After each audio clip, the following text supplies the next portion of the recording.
Alright, I've got 3 packages. Okay. But first we're going to open the box, because the box is a little more difficult to open.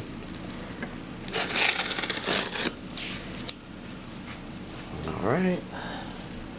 Don't think I'll be using those scissors on the rest of the packaging, so let's...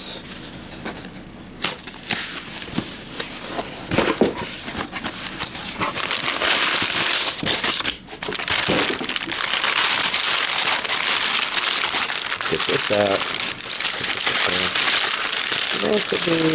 There it is.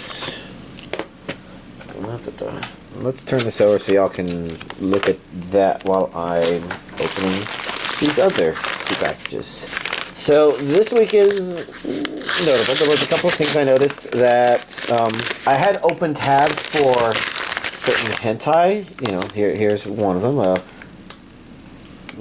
The Lady Immoral Blu-ray. Like, I had this on my list of, oh, well, this came out, but I didn't see it available. It's no longer being sold on Right Stuff, so I couldn't see it. There's another one over here in this thing. But, you know, since I was playing catch-up on stuff, I decided to also finally get, you know, 4K version of Violet Evergarden movie. Try and get that stack not falling over, and let's get these hentai. Okay, yeah, this is Teachers in Heat on Blu-ray, which I don't think I have. And you know, The Lady Immoral on Blu-ray, like I mentioned. So, you know, feels like it's been a while since some hentai got added to the piles, but they're there. And then you know, catching up on the Violet Evergarden movie. This should be the 4K edition. If I got the right thing. I mean, I'm pretty sure it said 4K on,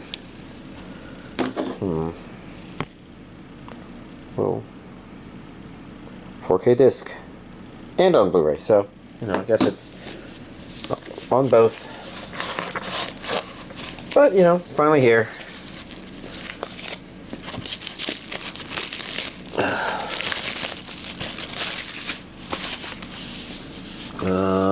Let's see, so I can put this away. I guess this feels like cards.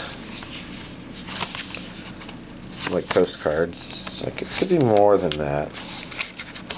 Trying to open it up and find out for sure. This artwork doesn't immediately ring a bell. But maybe it was on the other version I got. I don't remember. It's been so long since I got the last version. Whatever. Let's just open it up and take a peek. It's always nice to see anime artwork. That's kind of the appeal of getting the physical stuff, right? To see what they kind of include in.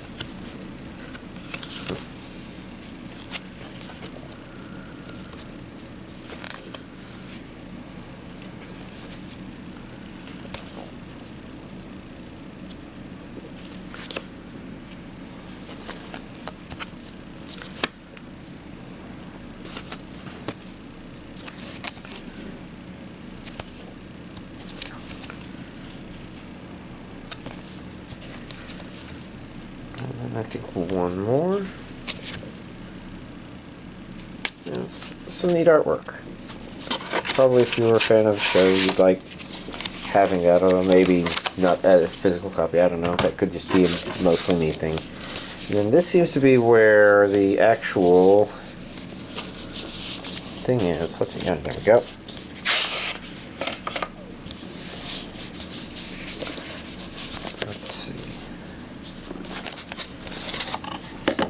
Here we have 4K Blu-ray version.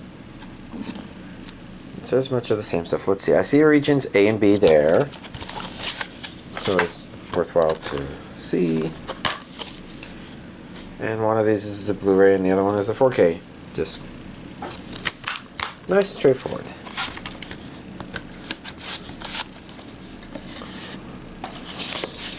And I do believe I can set it back in here like so. Perfect. Next up we have Ranking of Kings. This should be Season 1 Part 2. limited edition version. So with the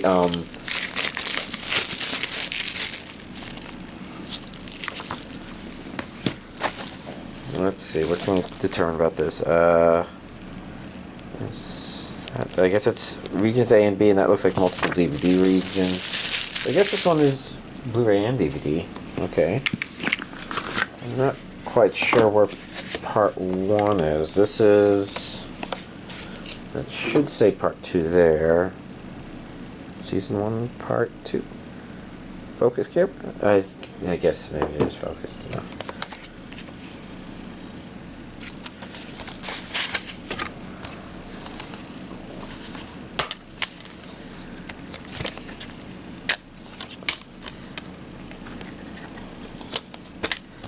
Two of those discs were Blu-ray and 2 were DVD. Looks like, well, I keep bumping into the camera with this one. I see, yeah, it says DVD right there.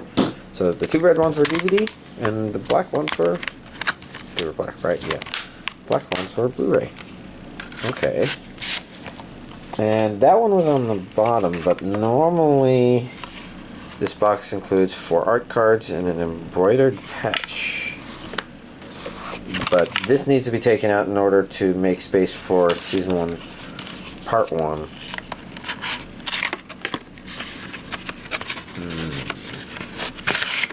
I can't help but think it can't be too far. Here's the patch. There. Still can't say I know exactly what it is. Well, let's take a look at more postcards. More physical goodies.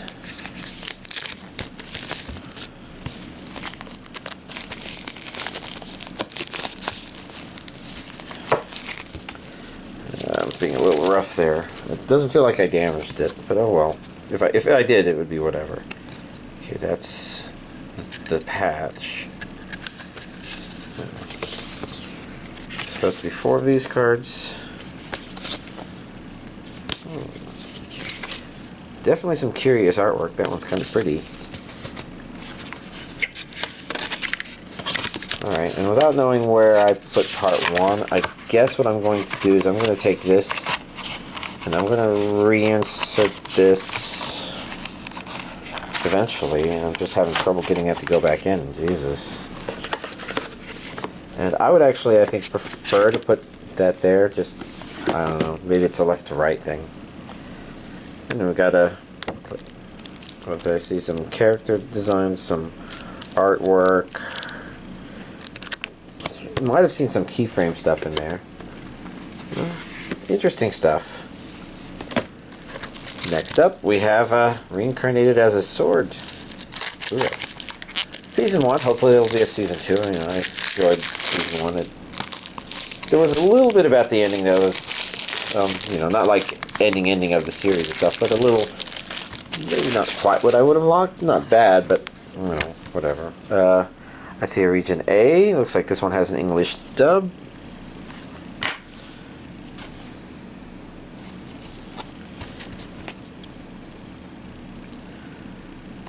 Let's see. I'm trying to think, because these are definitely good artworks of Fran. I'm just trying to think if they're good of Sword Seashell. But, oh well. Nice to have a lot of the stuff that I enjoyed watching on Blu-ray DVD now. And then last but not least, we have Engage Kiss. This is a complete Blu-ray set 2. Was that a 2? Did I get a set 1? I must have. That's not a 2, is it? That's just a red complete Blu-ray set. Okay. See that go.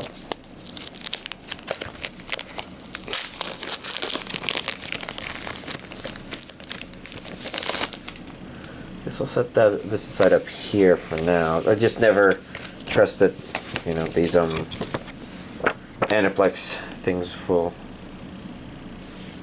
permanent. I'm trying to think if there's anything interesting to say about the back here. Maybe English and Japanese audio. So it's got the dub and sub.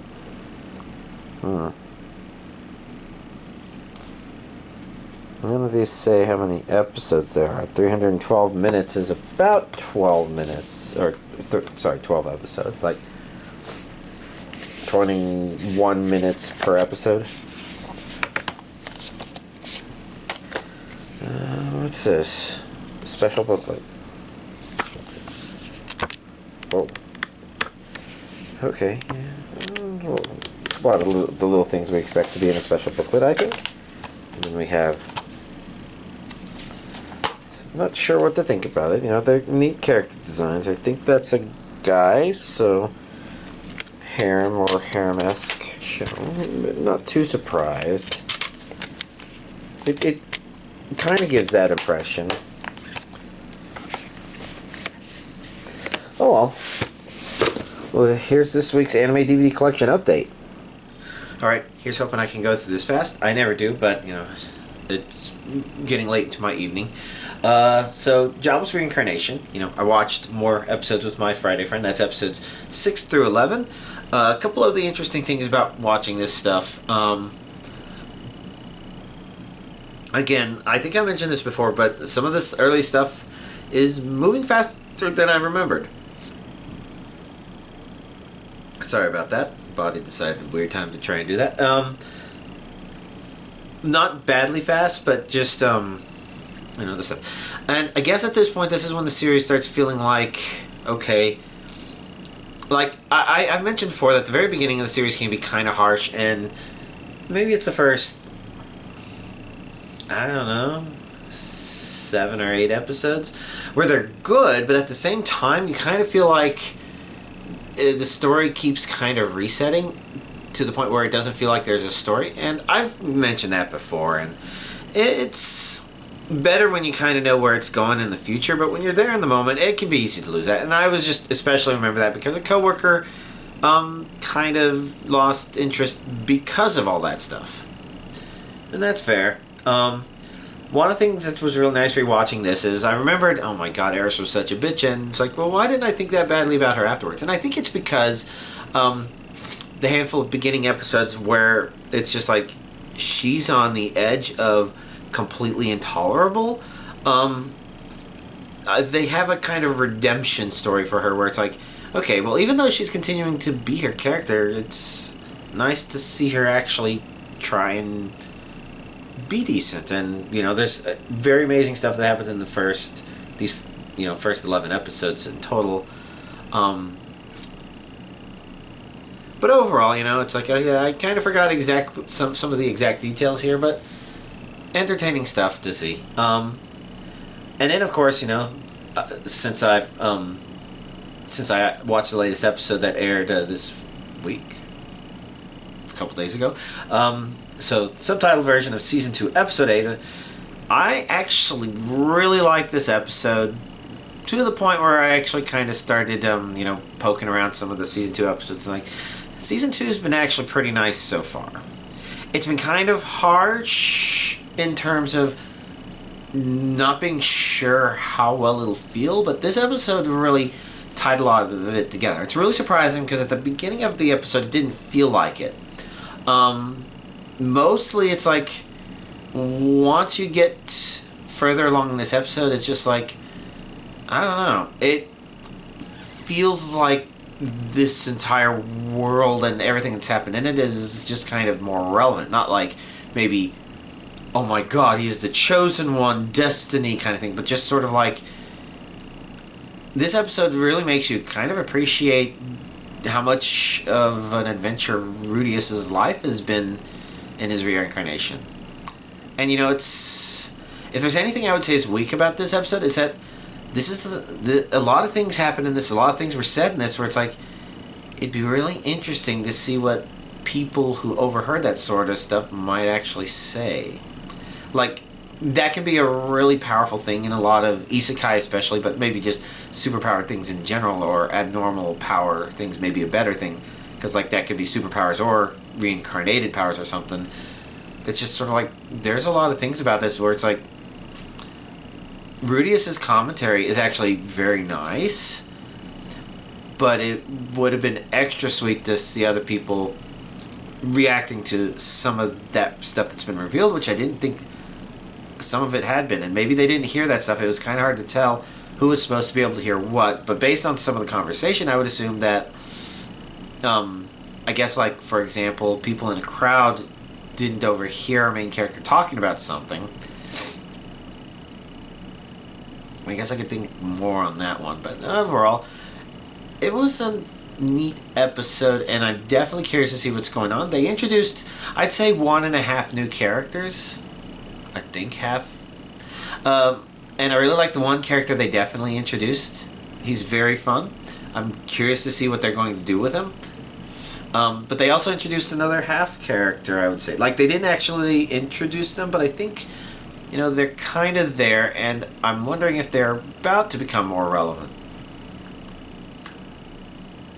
So, you know, lots of neat stuff going on. Kind of curious to see where episode 9 is going to go. Maybe episode 9 is not going to be that great, but, you know, looking back at the handful of episodes, even the previous one where I think it could be questionable, you know, rewatching some of the previous episodes, I'm like, it doesn't feel as bad going back and rewatching it. Again, I think a big part of it is there was a big enough break between seasons 1 and season 2, and unfortunately this is probably a me thing. A lot of other people probably remember this stuff pretty well, but there were certain details where it's just like, they really do just kind of have the Beast people just kind of have this different mindset that kind of makes some of the stuff that happened in episode 7 not seem as bad going back in it. And it also helps that rewatching some of the early episodes, I'm like, oh, yeah, okay, yeah. He definitely liked pushing those kinds of boundaries. So if you're this late in the series and you're complaining about the stuff he did there, your argument does sound a little bit weak, because you should know from early episodes that's who you're dealing with. But I don't know, maybe I digress. Hulk, episode 7. Yeah, I remember last week I was saying I was really worried this episode would do almost exactly what it did. I mean, it's a little bit better, but like I said, my main problem is that it's set up a part of the series where Hulk isn't present. It's like, okay, well, he's a titular character, but also Anne from Management, I don't remember her real name, Anne from Management,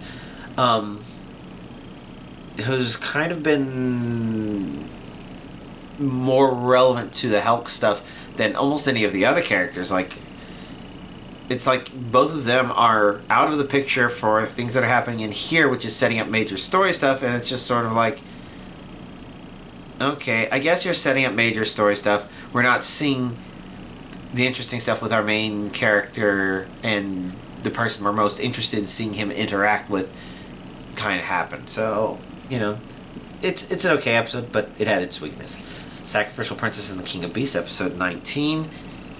What even happened in this episode? I'm thinking that, you know, just interesting stuff. Not as interesting as, like, the previous handful of episodes, but a kind of good transition to whatever it's about to be doing next, which could be nice or not. I guess we'll have to see. I guess I'm curious to see what the next episode will do, because it did something that's it did set up something that should be very interesting to see. Reborn as a Vending Machine, I Now Wander the Dungeons, episode 8. Okay episode. I think we finally have something that would be a long-term goal of the series, which I would say that's a big weakness of the show, where if it's halfway through and you're like, okay, I guess now we have something called a direction. Where we thought earlier maybe there was something like a direction, but no, not really. But, you know, kind of slightly more neat, thoughtful setup stuff. I'm not sure if the exact contents are as perfect as I would say, but whatever. Undead Murder Farce, episode 8.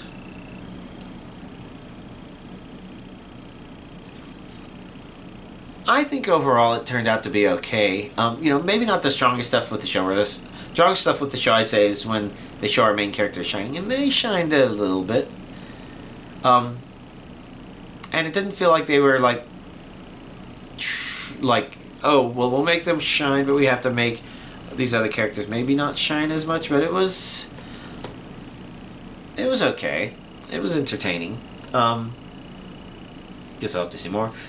The Great Cleric, episode 7, maybe okay if it's a setup episode for, oh, this is why the stuff he's been doing is actually going to be interesting, then maybe episode 8 will actually be pretty good.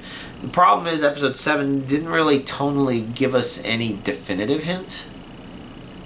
So it's kind of hard to tell, okay, what should we think about where it's going to be going from here? And maybe it'll be entertaining, maybe not. It's a show that's not one of the strongest isekai out there, but you know, that's a big library to compare to. As for what actually happens in it, it's just kind of going. It's okay. The most heretical last boss queen, from villainess to savior, episode 8. There's an element of this that is something that I kind of expected from the get-go, and was really quite surprised that, you know, it had kind of pretended it wasn't going to be a thing for so long. I'd elaborate, but if you didn't realize it, I don't want to spoil it for you. But that was stuff. I think maybe it's finally doing another future jump forward to story relevant stuff. I'm trying to remember how it ended. I do remember some of the preview of the next episode. I'm definitely curious to see what happens with that stuff. It would be interesting drama. Maybe not the best, but in terms of what it's set up, interested in seeing that. Rurouni Kenshin 2023, episode 8.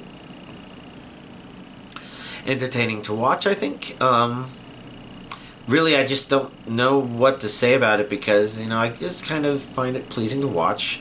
But I keep feeling like I need to talk more about it, especially in relation to the old one. But all I can really do is quote my coworker on certain stuff that he remembers better about the first season in terms of he thought certain things were filler. I'll know they're there, and they seem to be kind of comparable episode-wise to the progress. So maybe it really is just a good, a tonally better remake. I say better, and that's a very subjective term, but I mean better not from... You know, if somebody just really likes the original Rurouni Kenshin, I don't think there's not only anything wrong with that, but anything questionable about that. Because, you know, the tones feel different enough where this one's like, okay, I can see how this one turns into some of the later stuff that came out. Whereas the other one is kind of hard, and it's just... Maybe this would overall be better or something. I don't know. Reign of the Seven Spellblades, episode 8. I'm glad to say that for this episode, it felt like it didn't mess with the main group's dynamics. So like episode 7 kind of, I mentioned I was a little concerned because it felt like some of that could be there. Episode 8 kind of didn't do that. Maybe it did sort of feel like there was slight harem elements because of other reasons, but you know, overall not that bad. Let's see, that's right, they started doing that stuff. Could be interesting. Sorry about that. But, I don't know. It's okay stuff. My unique skill makes me OP even at level 1, episode 8. Yeah. Okay stuff, I suppose. I don't know. For some reason, this anime just feels like stuff sort of happens, and sometimes some of it's just convenient story-wise for our main character.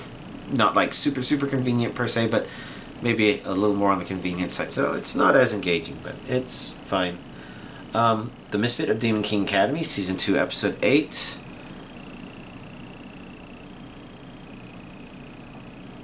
Okay, some interesting stuff in there, and I think it reminded me...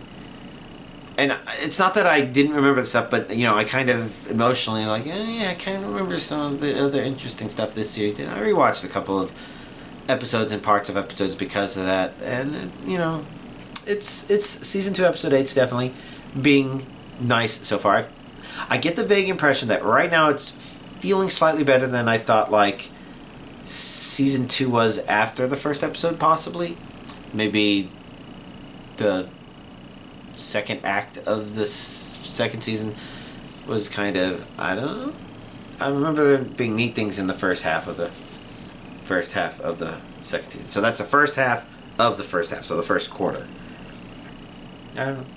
Am I actually the strongest? Episode 7? It's okay, episode 7, I suppose. I was afraid that their little shake-up of things that they were maybe going to do was maybe going to be delayed because it's like, oh yeah, I guess he's going to put off having to do that as long as he can. But no, I think they've pretty much confirmed that the next episode is that stuff. And otherwise, the new character they introduced, they're okay. You know, cute and neat, but at the same time, it just sort of feels like it's just kind of placing her there, and yeah, it's okay. Guess we'll have to see what the next episode actually does. Classroom for Heroes, episode 8. Kind of similar to the previous episode in terms of not really feeling like it's an episode really about the fundamental premise of the show, but maybe an episode that's, you know, leaning on the unique set of characters that it created. A very strange episode, but yeah. I think, I'm trying to think if there was something about it that was amusing specifically, because I can't help but feel like there was, but I can't remember what it was or what I would talk about. Dark Gathering, episode 8. Still not quite sure what to think, because I mentioned that they were going to introduce another character, and I guess I'm still waiting to see what the relevance of introducing this character would be to kind of the fundamental plot that they've set up.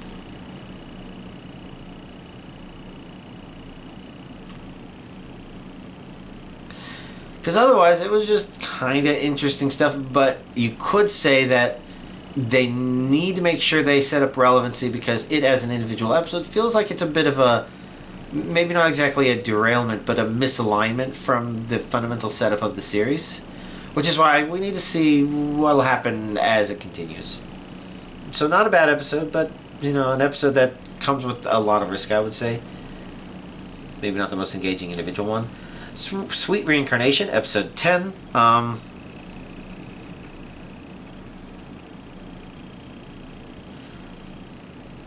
guess they handled what happened at the end of the previous episode better than I was afraid they would. But, I don't know. It seemed to be a bit of a relaxing-ish episode in between major things happening, I would say. So the next episode would probably be more interesting. And at episode 10, it's probably setting itself up for the season or series finale. Based on where it is, it's probably intended to be a season finale. You never know when these shows get a second season. Maybe they do, maybe they don't.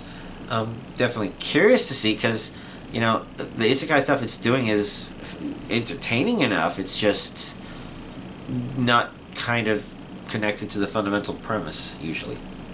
Level 1 Demon Lord and One Room Hero, episode 9. Definitely setting up some sort of highly notable end of season sort of stuff, I would say. But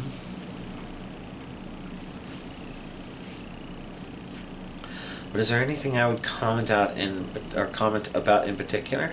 I don't know. It kind of had its amusing moments. Maybe not as many heartwarming moments, and maybe a little less time with our main characters than a lot of the episodes that are mostly about them. But it does seem to be highly relevant to setting up important stuff that's going on. The trick is with that was episode 9, so is the stuff they set up supposed to last for the remaining 3 episodes? I think it's a 12-episode series. If it was only 2 more episodes, or maybe even only 1 more episode, definitely it would make more sense for the setup. And I guess I just don't remember how many episodes are in it. My guess is 12 based on the way I'm remembering High Dive's thing flowing. And then, last but not least, Zom 100, Bucket List of the Dead, episode 6. And it's not a bad episode, it's just not a strong episode, I would say. The main problem being that it's reintroducing elements that our main character at the beginning of the series has really grown above, and really, you know, it's like, oh, I kind of want to skin that character alive. He's deplorable. You know, just a complete garbage waste of breath or something like that. It's, you know, despicable. And it's just like, I guess there's a problem with this episode in that it's a week delayed, and now there's this worry, okay, what if the next one is also delayed and we don't get episode 7 until 2 weeks, and instead we're just kind of left with this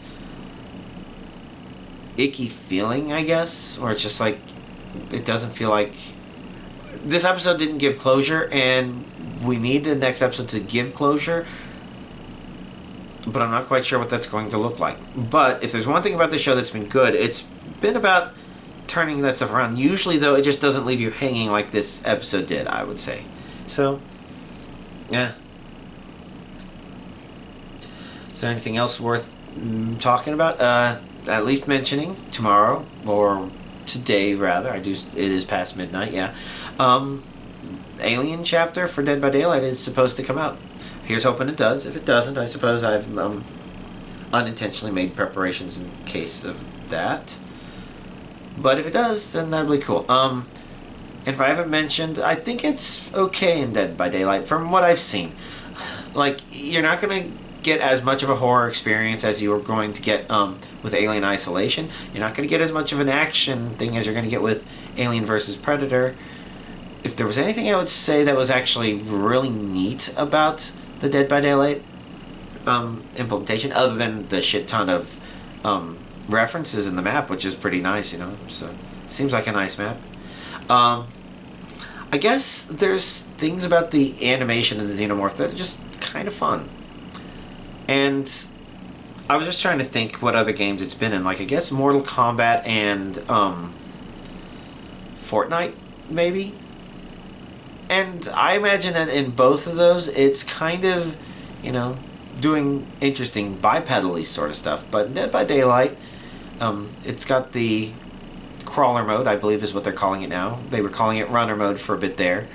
I think in reference to the runner alien from Alien 3, but, you know, they're calling it crawler mode, and that's because it's crawling. But some of the ways it animates are also really neat, and it's just sort of like, okay, yeah, it's feeling like an interesting thing. I was just thinking that people have said, oh, we need more animalistic killers, and maybe Xenomorph is a little bit closer to that than even like Demogorgon.